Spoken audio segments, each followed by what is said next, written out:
katingog. Usa ka katawhan.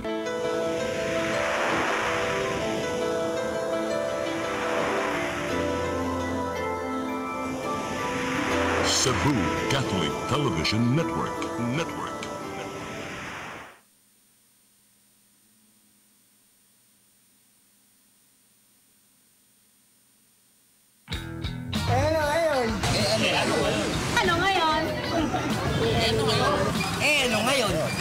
Ano ngayon?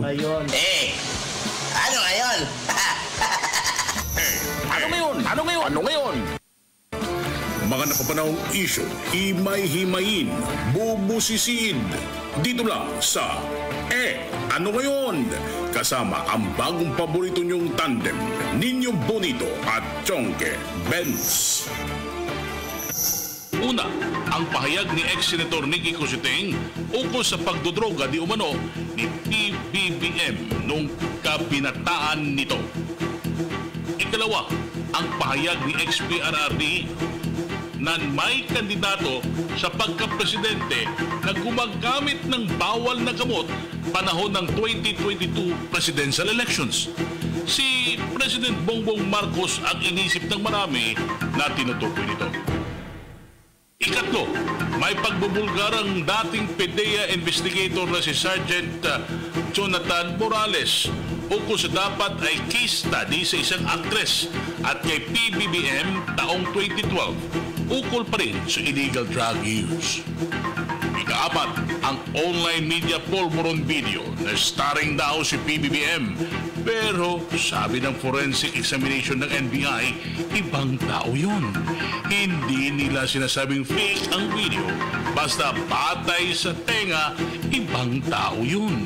Kaya ang mga nagdududa, bakit tenga lang ang sinusuri? Bakit hindi sinayasat ang baba, ilong, bibig, mga mata, kilay at noo? Ngayon ay isang simpleng pasabog na isang babaeng nagsasabing eyewitness nga siya sa paggamit ng powdery white substance ng grupo di umano ni na PBBM at First Lady Liza Araneta Marcos. Maniniwala na ba tayo kay Miss Capimina? Idol Bonito, ang burden of proof ay nasa nag-aakusa.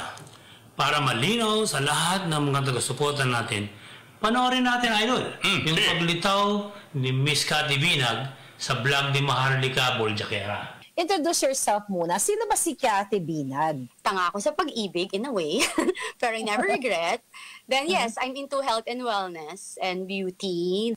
And nagkaroon ako ng relasyon sa isang, been like a decade for... Ex-partner ni Tony Boy Florendo. Tama ba? Sa ex-partner. At ang sabi sa akin, si Tony Boy Florendo ay mga kaklase ni Marcos Jr. sa Polvoron session. Okay? So, ilang taon kayo ang inyong relasyon? 10 years. Ni Tony Boy, 10 years.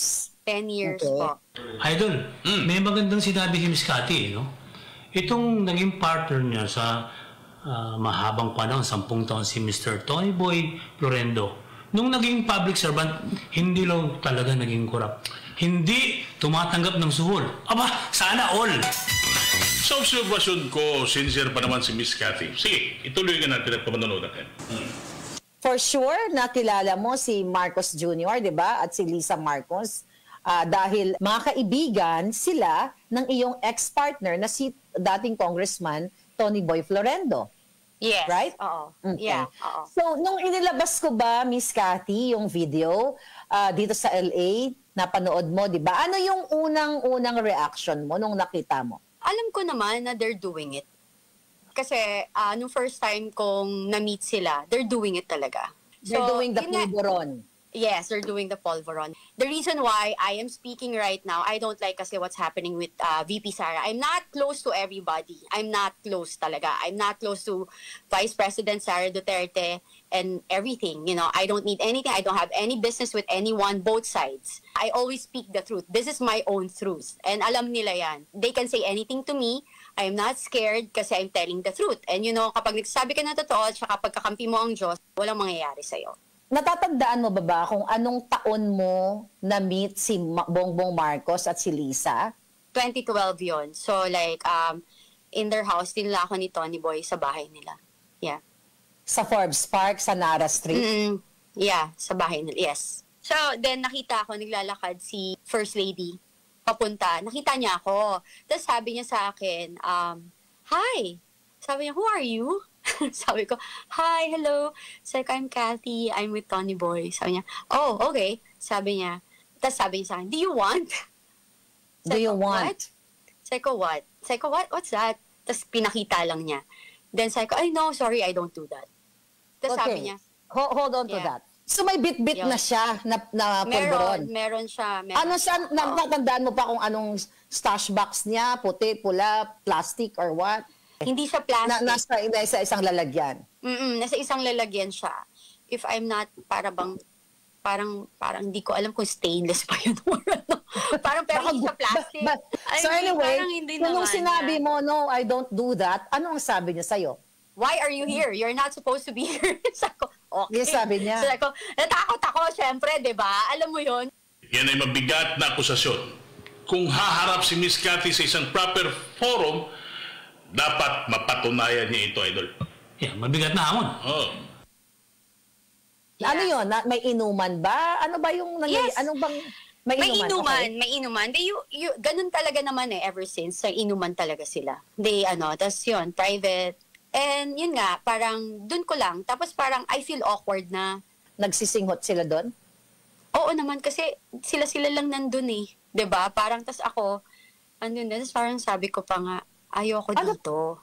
Sabi ko, ayoko dito. Sinabi ko kay Tony Boy that time. Tapos sabi niya, oh, I'm sorry. Kasi bago lang kami. So parang sabi ko, okay. I'm sorry. Sabi niya, okay, sige, alis na tayo. Sabi ko, can we just leave? Kasi I have kids. Alam mo yun, then I have a brother na naging drug addict. So I'm very sensitive with alcoholism and drugs. I'm against it. Oh, may bad experience ka. So, yes, talagang nasira yung family ko. So parang, even with Tony Boy, like yun yung rules ko sa kanya. Sabi ko, kasi nung nagde-date kami, nung nag-start kami, 3 months, tas parang nahuli ko na ginagawa niya nga, tapos nagalit pa ako and everything. Sabi ko sa kanya, I don't think it's gonna work. Sabi ko, maging magkaibigan na lang tayo kasi parang hindi ko to kaya. Kasi it will, parang, kung hindi mo kayang matanggal yan, saka matanda ka na. Kapag kunwari, ginagawa mo pa rin to, pag may nangyari, tas kasama kita, katabi kita, matulog, ako sisisihin ng mga anak mo, family mo. Wala naman akong alam and I don't do that. Kung meron akong mga maling nagawa sa buhay ko is, ayoko lang talaga yung bisyo. Kasi sa totoo lang ha, Maharlika, I find it super, super kabobohan and stupid na nagtitake ka ng drugs. Anong mapapala mo dyan? Naniniwala ako sa kanya na isang malaking kabobohan para sa isang tao ang gumamit ng illegal na droga. Wasak na wasak ang utak, wasak na wasak ang kalusugan, wasak na wasak ang pamilya, wasak na wasak ang komunidad. Sa sobrang wasak ka, minsan nauwi sa wakas. Tumpak! Maraming wasted yung nagsusuicide. Tapos tinatanong mo ako kung hindi ba ako natatakot. You know what, Maharlika, I only live once, di ba sabi mo nga. So let's do it right. And you know, especially now na, bumalik ako sa pagiging born again Christian, di ba? Parang, maybe this is my purpose. And handa din naman ako bago ako humarap sa'yo. Marami rin naman tayong kakilala dyan. Hindi lang naman sila. Nag-consult ka sa mga anak mo? Yeah. Okay. Yeah. Ako, testigo ko. You know, parang, how can you erase that 10 years, that almost 24 hours kami together? Diba? So, hindi ka natatakot gurgurin ng mga bangag? Pag ang Diyos ang kakampi mo, lahat yan wala.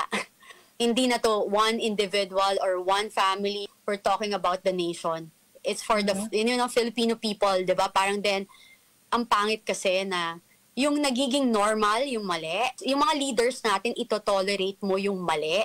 It's so disappointing. And I like what I said, I want my children and my future grandchildren na magkaroon ng future na maganda naman. Na magkaroon ng Pilipinas na maayos. Idol Chunky Bench, pinapangarap nating lahat ng maayos na Pilipinas. Kaya nakaka-relate ako kay Miss Cathy.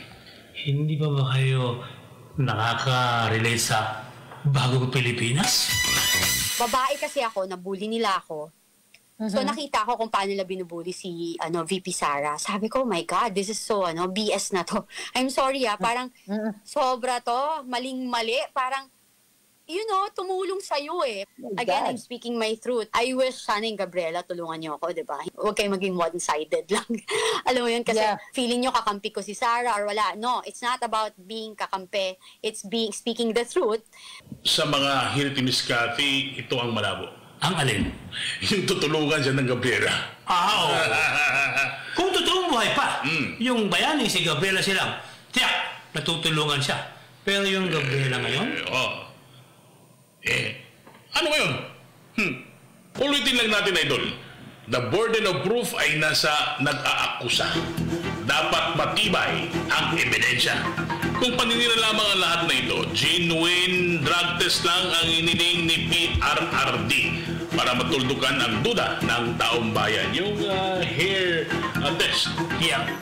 Bakit mahalaga ang isyong ito para sa ating bansa? Kasi kung totoo na ang leader mo ay hindi normal ang pag-iisip, aba, Idol, abnormal ang direksyon ng buhay nating lahat sa Pilipinas. Okay lang kung abnormal. Kung walang direksyon, di wala talaga. Ano ngayon? Ano ngayon? Ano ngayon?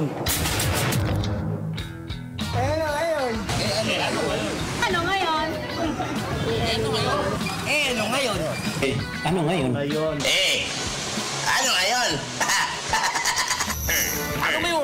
Ano ngayon?